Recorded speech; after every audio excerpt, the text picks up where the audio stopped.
Gallagher of the great state of Wisconsin. Congressman, welcome.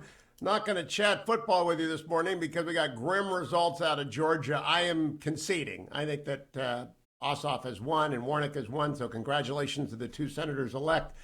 That leaves the Democrats in control of everything. So how grim are the next 2 years going to be?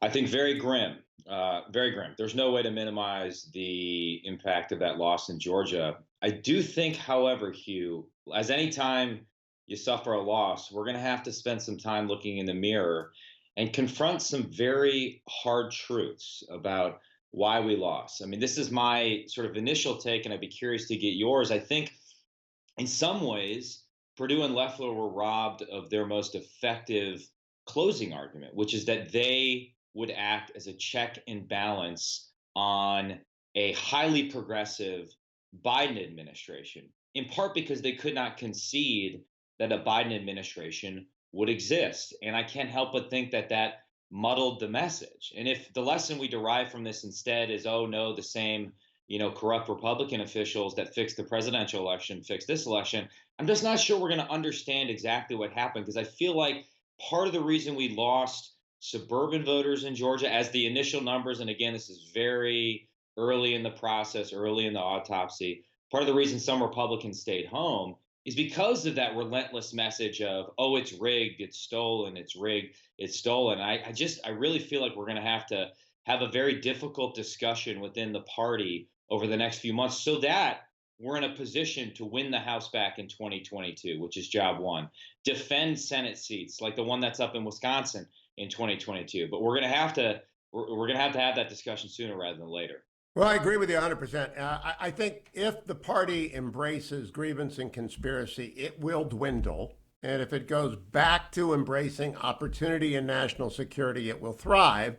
And I've done this 3 times. I was alive in the 60s when it was all Democrats. I was alive in Carter when it was all Democrats. When it was Clinton, all Democrats. And 2 years of Obama, all Democrats. And you get the best year after this. 2022 is the best year to be a young Republican running for the House. I do want Pat Toomey, if you see him in the hallways of Congress, to change his mind and run for re-election.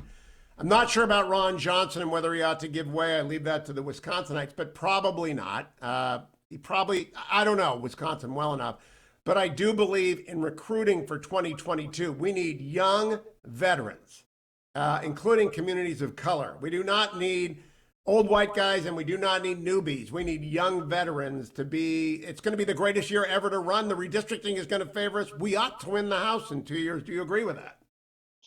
It's ours to lose, I would say. And we did a great job. Honestly, the Democrats in 2018 smartly recruited a lot of young Democrats, female candidates, and they took a lot of Trump districts. We did the same here in 2020. We made remarkable gains in the House. These are great candidates from diverse backgrounds, a lot of which have military backgrounds.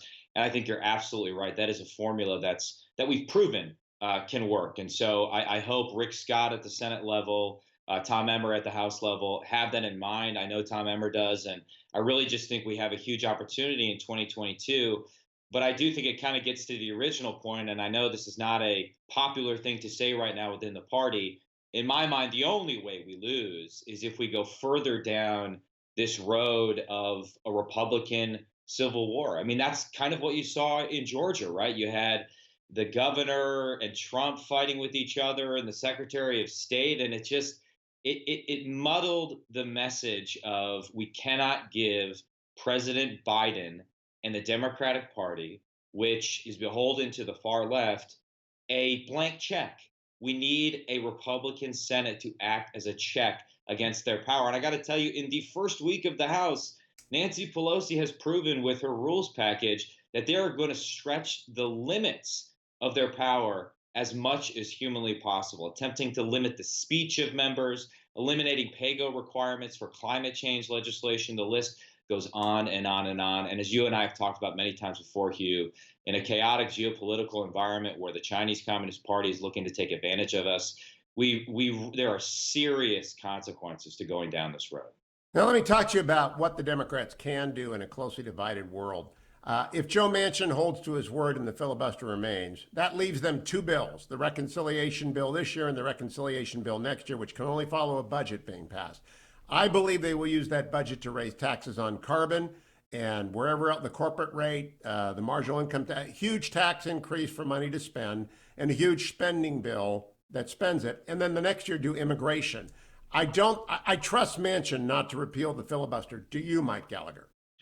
I do. I know Joe Manchin. I think he'll be good on his word, and I think that'll prevent some of the more extreme proposals, such as D.C. statehood, Puerto Rico statehood.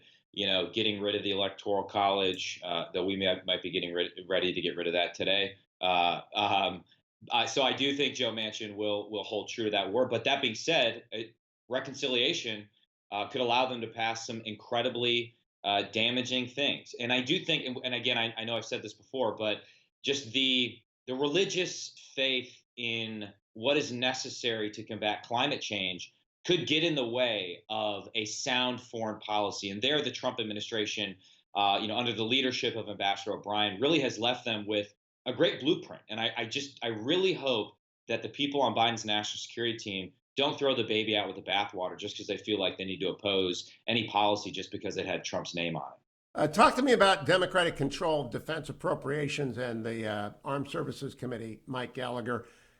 Will it remain at least 90% of what the Republicans did? Because the Obama years were disastrous for the American national security profile. I don't think it will remain 90%. I have profound concerns about that. And again, I think it's going to be a willingness within the Democratic Party to sacrifice defense priorities at the altar of nation building at home and domestic discretionary spending. I hope I'm wrong about that, but that's what we've seen them try and do in the past. And so I really do think they could start to reassure defense-minded folks like me by not trying to do an end run around Congress when it comes to the confirmation of Secretary Lloyd Austin. Of course, he needs to get a waiver from existing statute to be able to serve. But right now we're hearing rumblings that maybe they'll try and not even hold a hearing in the Senate or the House prior to voting on the waiver. I think that would be a mistake because we want to get assurances from General Austin that he's willing to prioritize the military rebuild, that he's willing to fight and advocate for defense priorities. And it's going to take leadership at the top and including leadership at the White House in order to get Congress to continue to support defense priorities in this Congress. Let's talk a little bit about your friend, Angus King from Maine, who is good on defense issues generally. Do you expect him to be another? I'm looking for the good news Democrats. Who have we got? 7 good Democrats in the House to stop the crazy. Do we have 1 or 2 good Democrats in the Senate to stop the crazy?